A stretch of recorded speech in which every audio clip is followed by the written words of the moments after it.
ли ще изучим на европейско? Да, трябва. Виж моята Анка как се изучи и стана съща европейка.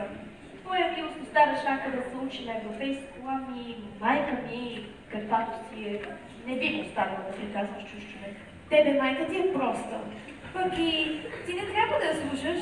И Анки на баща ходи да се отдумна, ама кой ти го слуша? Ние си караме алафрангата по френска мода. Сега българското не струва пари. Ако река аз да слушам баща си, трябва да си остана до суш дебела българка. Простачка. Ви, да, можете. Ами аз да не слушам майка си, която има всичката грижа за мене, ти, от която ми зависи честа. Ти нито трябва да питаш майка си, че е жена стара, пък и проста, що те отбира тя от днешното. Ти гледай да се изучиш на сегашното, на алафрангата, на цивилизацията. Цивилизацията речи. Тъйде, цивилизацията. У нас, българите, цивилизацията, която ваша милост разбирате, не още в употребление. Но трябва ни и младите да я турим в употребление. Ако остане на старите глави, 1000 години ще са минат и българите все тъй прости ще си останат. Преди тази цивилизация на мода, българите имат нужда от положително учение, наука, просвещение. Твоя милост си съзела подир думите на учителката. Тя ни приказваше тъй. Еха ми, разбрала тя простата българка. Какво ли знае тя? Не знае едно бонджор да каже. Моя Анка е съща европейка. За такава с европейка трябва и един европеец. Ще й даде аз едно учено зеченце, да я видиш кога се фане с доктора на приказка. Салата ти е драго да ги слушаш. Майче, докторът ти да е докторът, Да си ходя чуж челяк, срам е. Срам ли? Браво, не те пускам.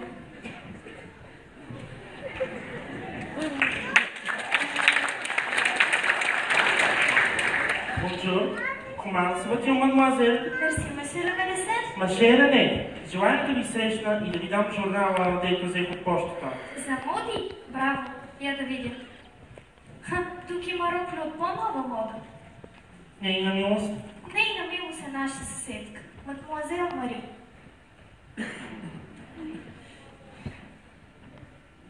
Драго ми е да се запозная. Удобно. Нейна милост има типа на също българско момиче. Тъй срамежливо. Имате право, господине. Ние, българските момичета, не сме свикнали тъй лесно за запознаване с чужденци. Нейна милост, майка и май от старите. Ма моля ви се, вие не трябва да слушате вече майките си. Те са стари, па и прости. Те не знаят, що е това цивилизация. Цивилизацията изисква една дама или една мома да бъде отворена и да приказва франчмон с един кавалер. Не трябва срам. Срамът показва простота. Аз пък вярвам срамът да е честа на едно момиче. За една цивилизована демоазела срамът значи нула. Нито има идея за срам. За нас срамът е голямо нещо, господине. Видите ли българските майки какви мизерабъл идеи дават на дъщерите си? Вие не трябва да слушате вече старите раздясали глави, а да гледате напред към прогрес на цивилизацията. Вие трябва да подражавате на европейците и да следвате нашите инструкции. Да гледате как се носим, как приказваме, как седим, как ядем и как пием. И тъй и вие, тъй да се носите, тъй да приказвате, да ядете и да пиете. Виж, Марийке, аз не ти ли казах? Слушай сега, разумя ли какво означава да сме цивилизовани? Разумях. Да станем на маймуни. Остави всичко, преди да станеш една цивилизована мадемуазела. Дето не ще го бъде. Нейна милост не може още да цени цивилизацията. Цивилизацията, Марийке, е слънцето на днешния век. Слънце, дето гледа днес на цяла Европа, дето мадамите са цветето на тази цивилизация, да. Там не са като тукашните рубини във Францията, жената е тъй свободна, както и мъжът. Една мадемуазела там си взима кавалери, на когото обикнала, па се разхожда с него където си ще. Да, голяма свобода. Тъй, Марийке, те европейките не похващат нищичко, слугините им вършат всичко. Те само себе си гледат. Пазят си лицето от слънце, от вятър, пазето и си турят и вуал, сиреч бул, а ръцете им, за да стоят сян габели и меки, носят ръкавички. Ние сме още далеч от това. Не е като за мен тази цивилизация.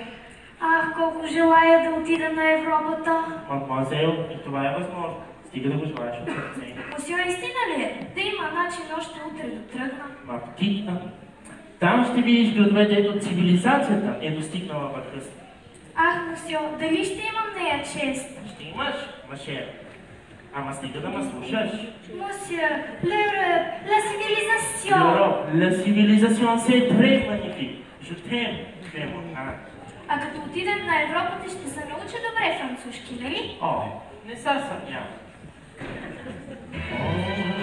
Argento de teal,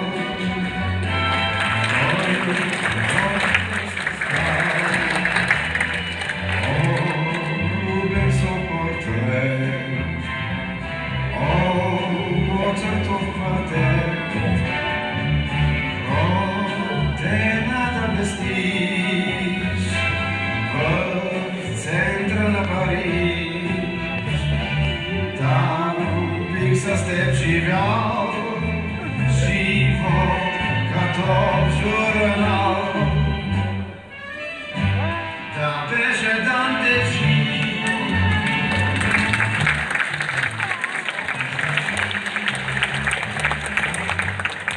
Digo canzone, za te, maše, amen.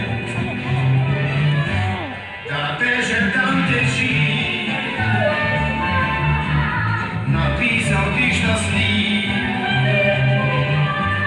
e dico canzone za te masze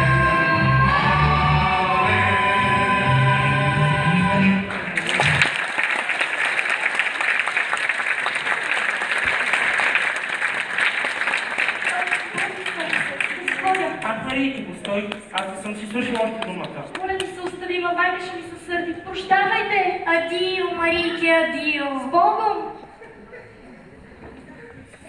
Ей, дебела глава. Не ще да се цивилизирам.